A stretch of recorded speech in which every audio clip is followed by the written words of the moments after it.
हे guys, hello, मी स्वाती आणि welcome back to our channel S two travel. आम्ही गेलेलो गणपतीपुळेला आणि तिथे जाताना आम्ही काय काय कॅरी केलं, मार्लेश्वर हॉटेल आणि गणपतीपुळे बाप्पाचं दर्शन कसं झालं हे सगळं मी फर्स्ट पार्टमध्ये सांगितलं आहे. जर तुम्ही तो फर्स्ट पार्ट बघितला नसेल तर नक्की जाऊन बघा.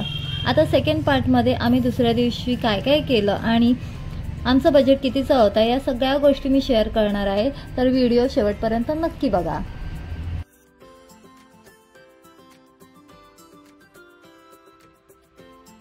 नेक्स्ट डे सकाळचं वातावरण खूप शांत होतं, थंड वारा सुटला होता.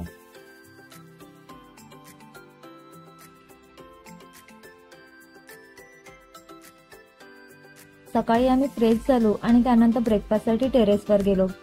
टेरेसवरच त्यांचा मस्त सिटिंग अरेंजमेंट आहे, जिथे आपण डिनर, लंच आणि ब्रेकफास्ट करू शकतो. आमच्या पॅकेजमध्ये इन्क्लूड होता, त्यामुळे आम्ही हॉटेलमध्येच ब्रेकफास्ट केला. ब्रेकफास्टमध्ये भुर्जी पाव आणि मिसळ पाव असं दोन्ही होतं आणि ते खूप टेस्टी होतं. आमचं खाऊन झाल्यावर 11 वाजता आम्ही चेकआउट केलं. तुम्हालाही गणपतीपुळेला यायचं असेल तर एकदंत हॉलिडे होम्स हॉटेल मस्त आहे. उत्तम सोयी, नाश्ता, जेवण, पाणी आणि त्यांची सर्व्हिस. ऑनलाईन किंवा ऑफलाईनही त्यांचे रूम्स तुम्ही बुक करू शकता.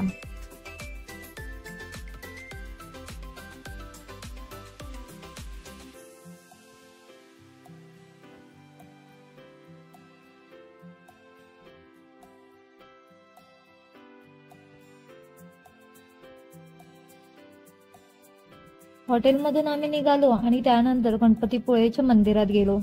बाप्पाचं दर्शन घेतलं, आरती केली आणि त्यानंतर बीचवर एन्जॉय करायला आलो.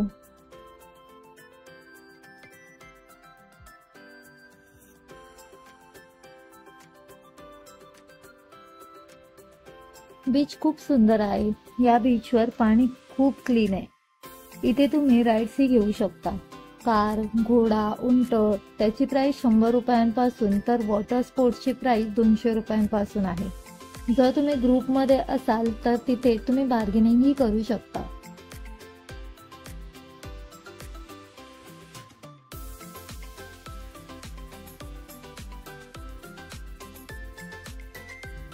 माझ्या भाचीने एक राईड केली. आम्हाला पाण्यातच मजा येत होती म्हणून आम्ही पाण्यातच एन्जॉय केलं.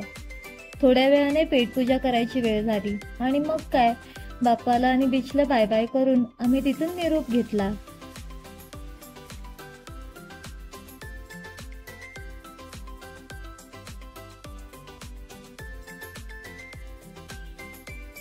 दीडच्या आसपास आम्ही गणपतीपुळे मंदिराच्या बाजूला एक समीर हॉटेल करून आहे, 3 मिनिटाच्या अंतरावरच आहे हे हॉटेल. तिथे आम्ही जेवायला आलेलो. इथे तुम्हाला व्हेज आणि नॉनव्हेजचे खूप सारे ऑप्शन मिळून जातील. मुख्य म्हणजे इथे खूप गर्दी असते, त्यामुळे विकेंडला जर तुम्ही प्लॅन करत असाल तर वेटिंगवर राहावं लागेल हे मनात ठेवूनच जा. आणि दुसरी गोष्ट सांगायची झाली तर दुपारच्या जेवणासाठी जायचं असेल तर 2च्या आधीच जा, कारण आमच्या समोरच जे लोक 2च्या नंतर येत होते त्यांना रिटर्न जायला सांगत होते ते लोक. सेपरेट असं त्यांचं मेन्यू कार्ड नव्हतं, डायरेक्ट त्यांनी बोर्डवरतीच त्यांचा मेन्यू लिहिलेलं होतं आणि प्राईस आहेत खूप रिजनेबल आहेत. आणि जे आपण ऑर्डर करू त्यामध्ये आपल्याला काय मिळेल त्याचे सॅम्पल त्यांनी त्या काचेमध्ये ठेवलेले होते. खूप इंटरेस्टिंग आणि अट्रॅक्टिव्ह दिसत होते, बघूनच असं तोंडाला पाणी सुटत होतं. सो हे बघा त्यांचे सॅम्पल ठेवलेले आहेत ते.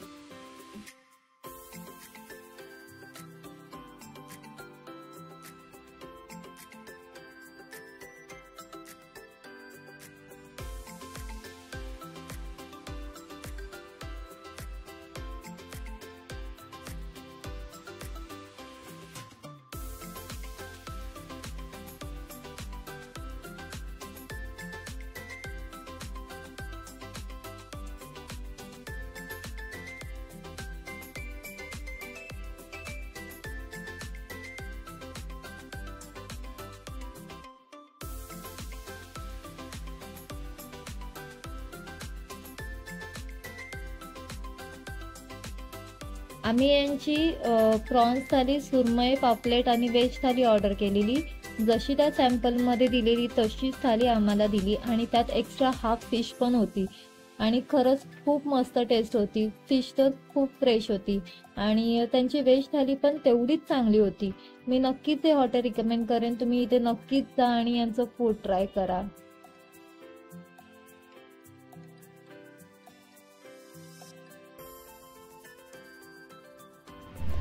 त्यानंतर आम्ही आलो प्राचीन कोकणला. हे ठिकाण गणपतीपुळे मंदिरापासून फक्त 1.5 किलोमीटर अंतरावरच आहे. इथे समोर जिथे खिडकी आहे तिथे एंट्री फी घेतात, प्रत्येकी 50 रुपये. आणि जर कॅमेरा आणि मोबाईल घेऊन जायचं असेल तर 50 रुपये एक्स्ट्रा द्यावे लागतात. आणि हा त्यांचा एंट्रन्स गेट. खरं सांगायचं झालं तर हे ठिकाण खूप सुंदर पद्धतीने बनवलेलं आहे. आपल्या कोकणातल्या गावांमध्ये ज्या रूढी परंपरा चालत आलेल्या आहेत त्या सगळ्या इथे दाखवल्या आहेत. सगळ्यात आधी येतो तो हा गावदेव. आपण गावी जातो तेव्हा सगळ्यात आधी नारळ देतो आणि आमचा प्रवास सुखाचा झाला, जाताना सुखरूपने आणि अडीअडचणी दूर कर यासाठी गाराणं घालतो.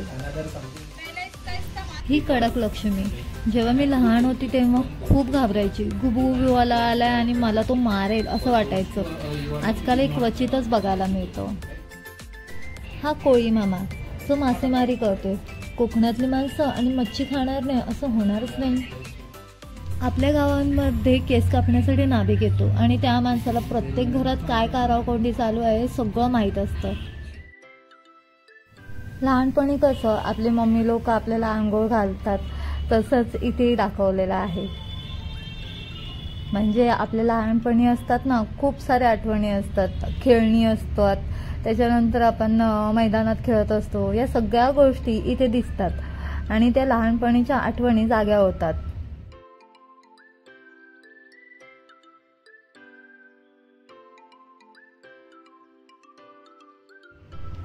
आपलं गावचं घर. आमचंही गावचं घर सेम असंच आहे. ओटी, चूल, देवारा. आजकाल पिठासाठी गिरणीवर दळण घेऊन जातात, पण पूर्वी दुपार झाली की आजी जात्यावर दळायला बसायची तर दुसरीकडे काकी आजी उकलीवरती मसाला काढायची आणि आम्ही उन्हाळ्याच्या सुट्टीत भातुकलीचा खेळ खेळत बसायचो. आजही आमच्या गावच्या घरी कोंबड्यांचा घुरटा आहे आणि टांगलेल्या मडक्यांमध्ये दही आणि लोणी असतं.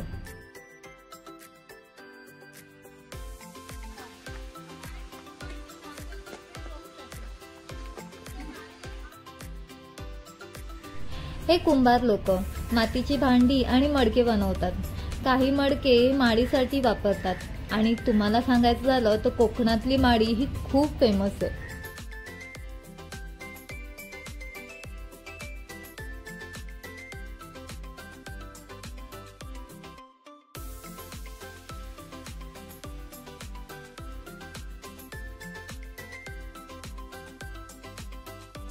त्यानंतर येतो सोनार.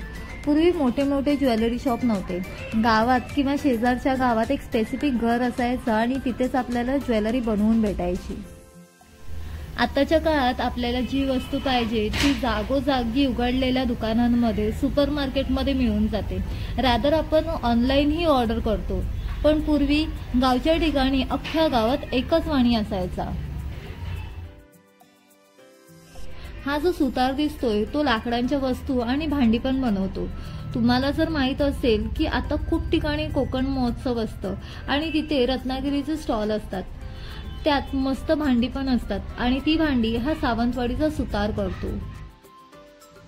इथे अस्वलचा खेळ आणि सापाचा खेळ खेळताना दिसतायत.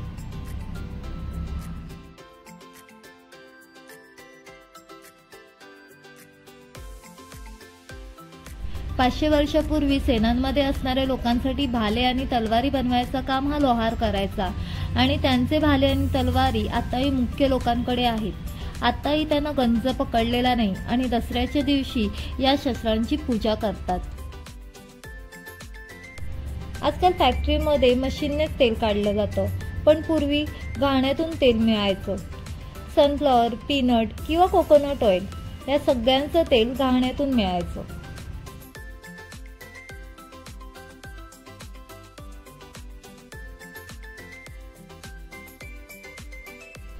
पूर्वी बुरुड समाजातले लोक बांबूची वस्तू बनवायची. टोपली, सूप, रोली. आपल्यामध्ये या रोवलीचं खूप महत्त्व आहे। लग्नात दिवा या रोवलीमध्येच ठेवतात आणि ही रोवली सहसा कुठे भेटत नाही, म्हणून स्पेशली गावाकडून मागवली जाते। आणि तुम्हाला सांगू का, माझ्या लग्नात पण रोवली ही गावावरूनच मावशीने आणलेली।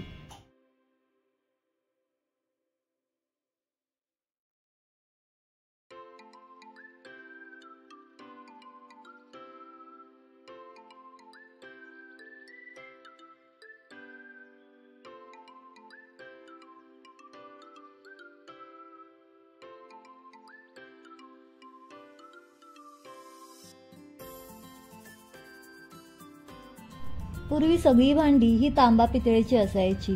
हे जातं, ढिगडं, चहाची किटली, लाकडी पुरणयंत्र, कावे आणि यामधलं जेवण खूप रुचकर असायचं।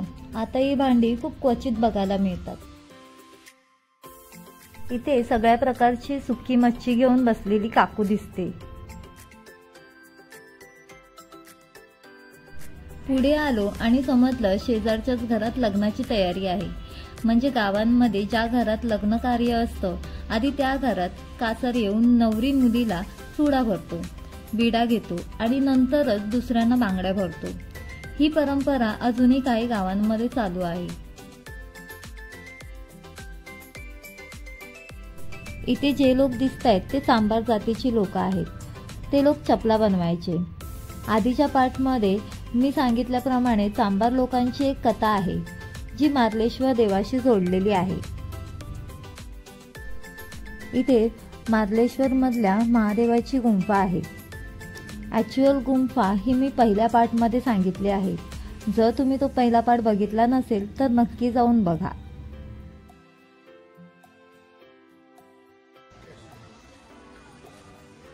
इथे धनगर समाजाचा माणूस दाखवला आहे। धनगर म्हणजे धनवान। तो बकऱ्या, गायी, म्हशी पाळायचा। ते लोक डोंगरावर राहायचे, त्यामुळे त्यांचं राहणीमान इतरांपेक्षा वेगळा होता। त्यांनी जर शेळ्या, गायी, म्हशी विकल्या, त्यांच्यासारखा श्रीमंत पहिले कोणी नसायचं।